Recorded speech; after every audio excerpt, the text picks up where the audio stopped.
Hi folks, and welcome back to Broadside Gaming with me, Zug. So, the last build I released was a weird little crit assail build.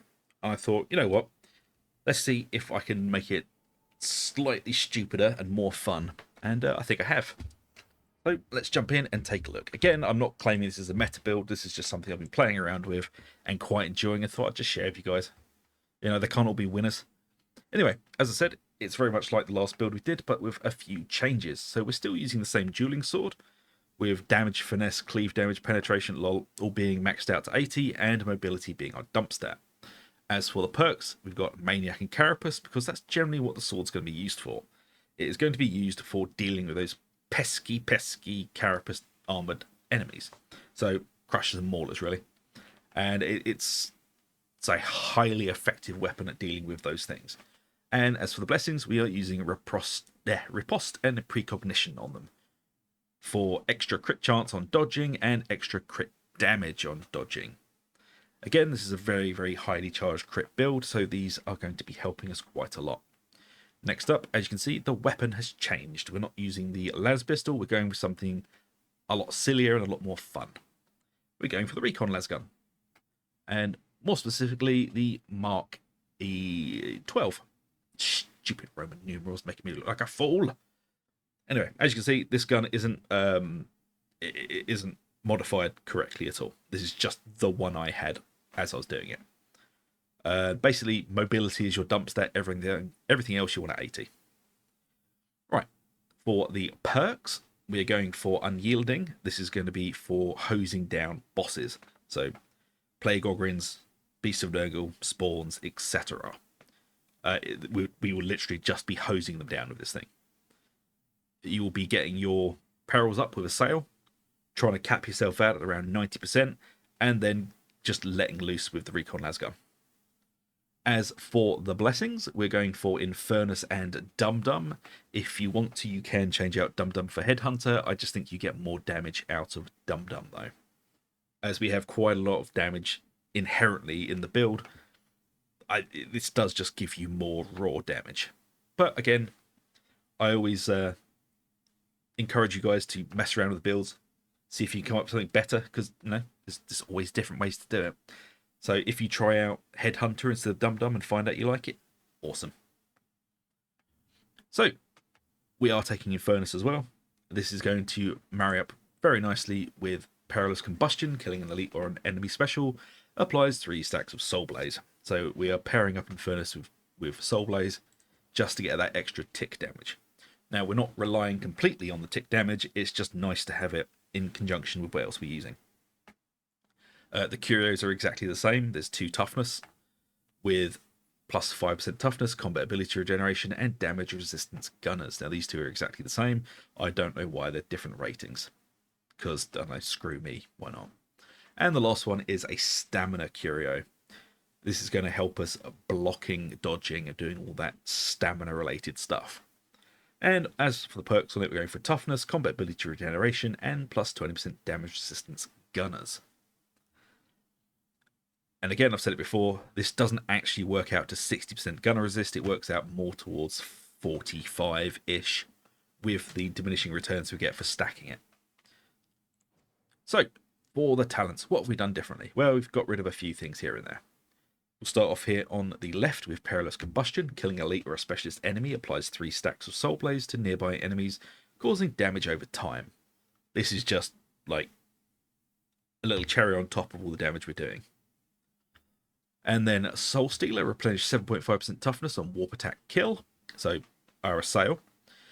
Metal, critical hits replenish 5% toughness, also grants 5% increased movement speed for 4 seconds, stacks 3 times. And then Warp Expenditure, replenish 2.5% toughness for every 10% perils generated. So when we're using Assail, we're clawing back toughness. And of course, Perfect Timing, plus 3% warp damage for 10 seconds on critical hit, stacks 5 times. Just give us more damage with Assail.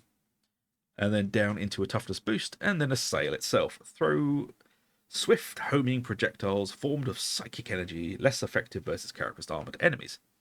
And then ethereal shards, projectiles from Assail now pierce additional targets, and then into quick shards, Assail charges Assail charges replenish 30% faster. You almost tricked me up there, quick shards.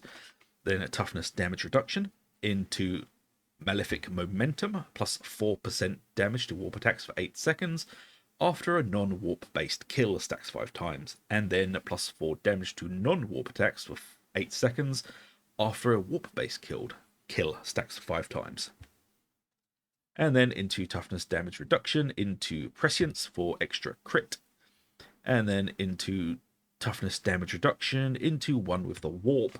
Gain toughness damage reduction of plus 10 to 33% based on your current perils.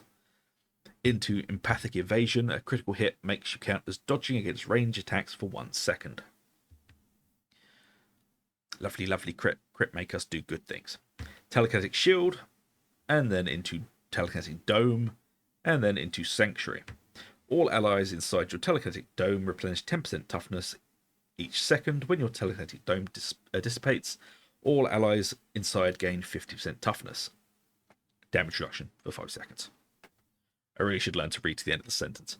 And then into a critical hit boost here, into a health boost, and then into Warp Rider.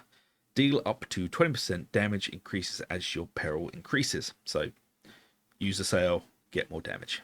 Then into critical hit boost, as already said, into kinetic deflection. While below critical perils, blocking an attack causes you to gain perils instead of losing stamina. Gained peril is 25% off the blocked attack stamina cost. Then into Tranquility through Slaughter. Non-warp ranged critical hits quell 4% peril. So, gun, basically. Into movement speed, into true aim, landing 5 weak spot hits grants your next ranged attack a guaranteed critical hit. Can only trigger once per attack. Now, this is also going to be why I'm not really taking Headhunter on the gun, because you're firing so fast and so accurately. This thing's kind of stepping in for you, so you don't actually have to aim down sights anymore. You can hip fire it and proc true aim pretty easily.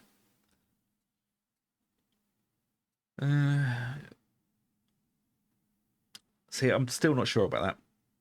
Then into toughness boost, and then into Disrupt Destiny. Every second, enemies within 25 meters have a chance of being marked. Killing a marked enemy replenishes 10% toughness, grants 20% movement speed for 2.5 seconds, and adds a precision bonus for 4 seconds. Each precision bonus grants 1% damage, plus 2% critical damage, and 2.5% weak spot damage. Precision bonuses stack to 15. And when the duration ends, 1 stack is removed and the duration is refreshed, so you don't lose them all at once. Then into Lingering Influence, increase the duration of Disrupt Destiny from 4 seconds to 10. And Cruel Fortune, weak spot kills, grant 2 additional stacks of Disrupt Destiny.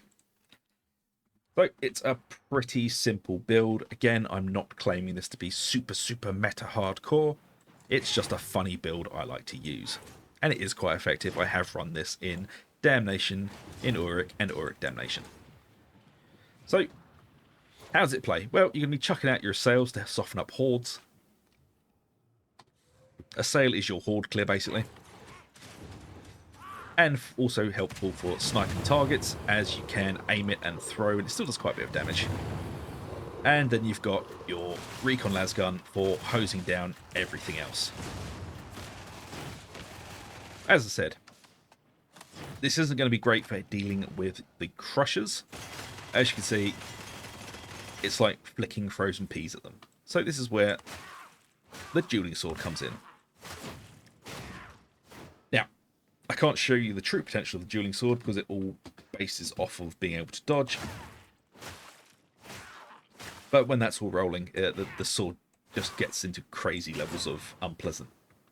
And don't forget that you'll be dropping your bubble to keep, more importantly, you, but I suppose also your team safe. So you stack up lots of peril, and then you just let rip.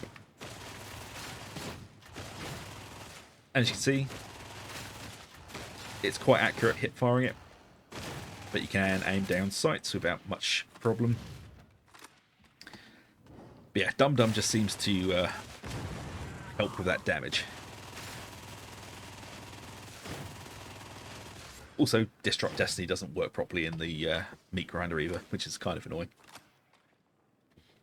But there you go, folks. Just a little variation on yesterday's build. It's quite amusing, and I hope you guys find it amusing too. And if you do, please do like, subscribe, ring the bell for notifications. It really does help us out. And if you have any suggestions for builds, please do let us know in the comments down below, and we'll probably get round to it. So until the next one, take it easy, folks. I'll see you later.